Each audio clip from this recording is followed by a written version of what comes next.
మరో breaking news చూస్తున్నాం.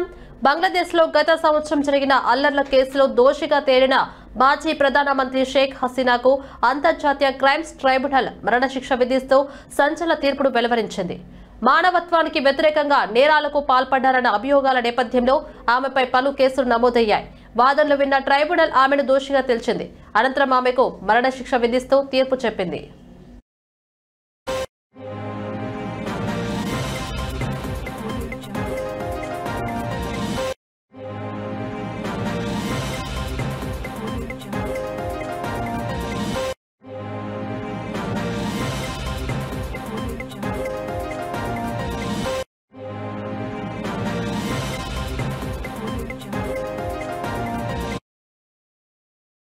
గత సంవత్సరం రిజర్వేషన్ల కోసం జరిగిన ఆందోళనలు హింసాత్మకంగా మారి అవామీ లీగ్ గద్దె దిగడానికి కారణమైంది.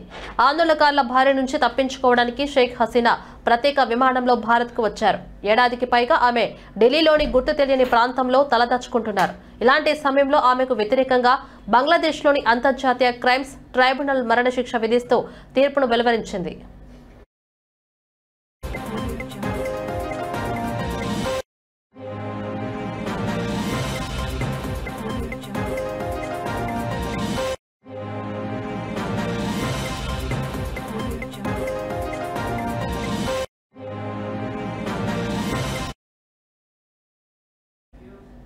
తనపై జరిగిన సుదీర్ఘ విచారణను ఇటీవల షేక్ హసీనా న్యాయశాస్త్రంలో ఒక జోక్గా అభివర్ణించారు.